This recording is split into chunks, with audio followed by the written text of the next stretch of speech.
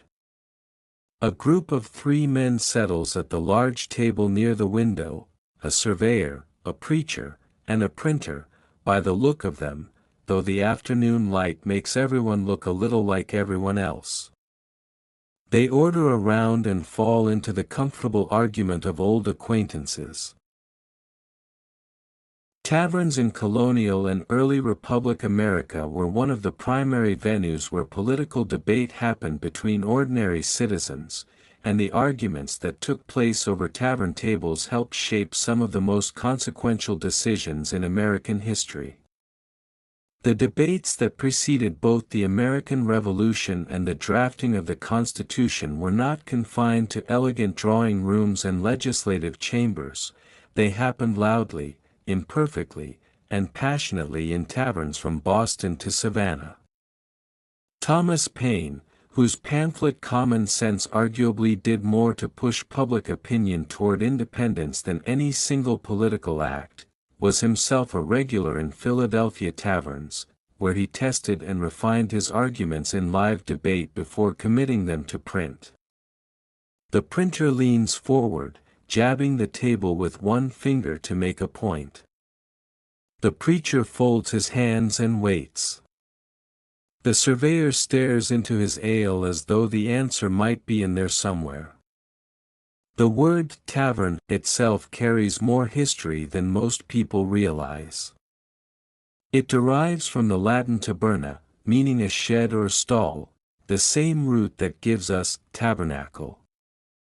In ancient Rome, a taberna was a small shop built into the ground floor of a larger building, often selling wine and food to passers-by.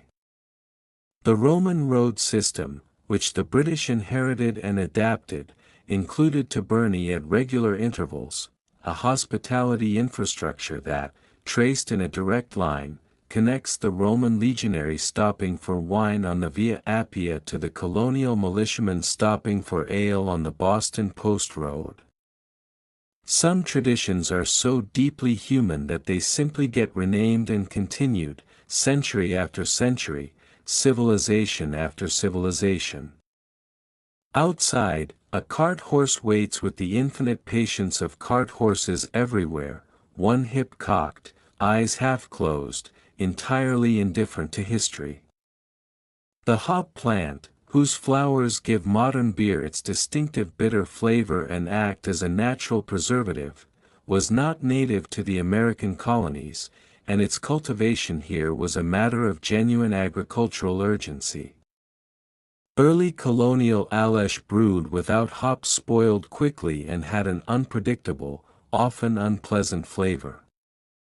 The first successful hop cultivation in America took place in Massachusetts in the 1620s, but it was the rich farmland of the Hudson Valley in New York that became the center of American hop production by the 19th century, supplying breweries up and down the eastern seaboard.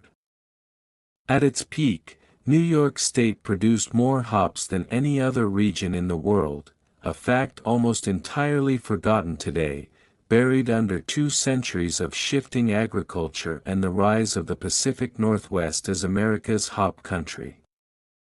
The afternoon light has shifted, coming in at a lower angle through the window now, laying a long rectangle of gold across the tavern floor. The fire, which had been quiet and secondary in the full light of midday, begins to matter again.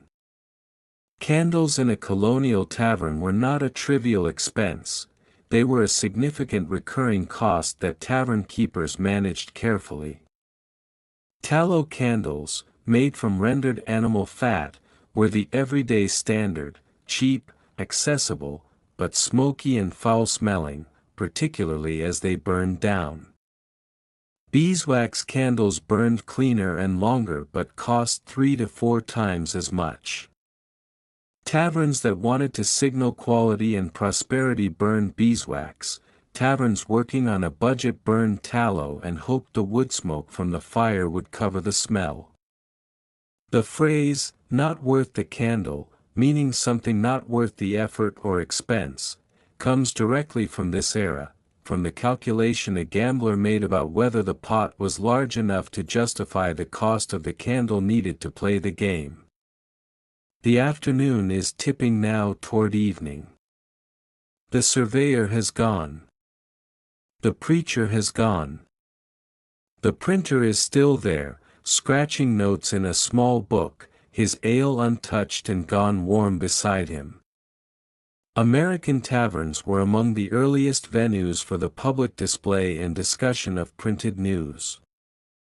Before the newspaper was a household object, it was a tavern object. Tavern keepers subscribed to papers and made them available to customers, often pinning them to a board or passing them hand to hand around the room. Someone would read aloud to those who couldn't, and the news would be debated on the spot, in real time, by whoever happened to be present. This practice, community members gathering around a shared information source and arguing about what it meant, is one of the oldest forms of American civic life, and it happened, reliably, in rooms lit by fire and smelling of ale. The printer closes his book. The fire is building again as the evening approaches, stoked back up for the long haul of the night ahead.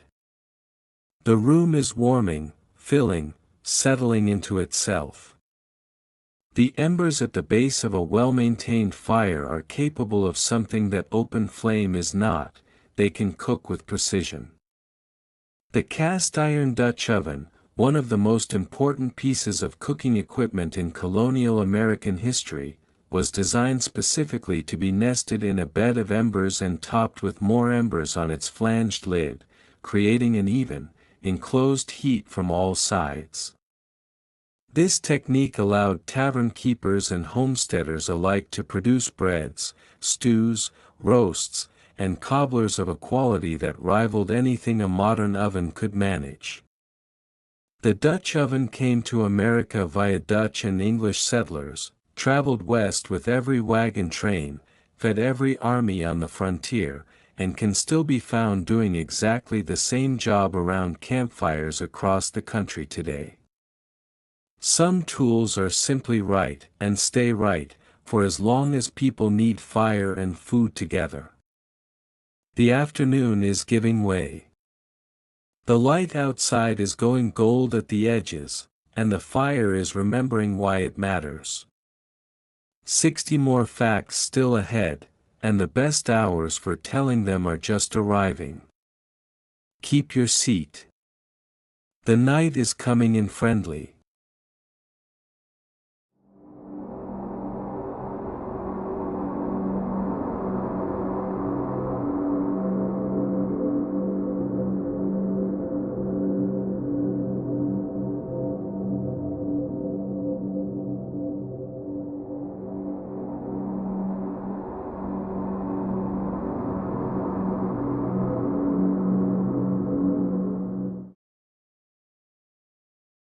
There is a particular moment every evening when the tavern changes character. It happens somewhere between the last light leaving the windows and the first round of the night being poured. The daytime crowd, the purposeful, the transactional, the ones who came here to conduct business and have now conducted it, gives way to a different kind of presence. People who came not for what they need to do, but for what they need to feel. The warmth. The company. The slow, necessary unwinding of a long day done. The fire knows this moment. It seems to lean into it. The flames climb a little higher, as if the room's change in mood gives them permission to stop being useful and start being beautiful. Somewhere outside, the first stars are arriving. In here, the fire is all the sky anyone needs.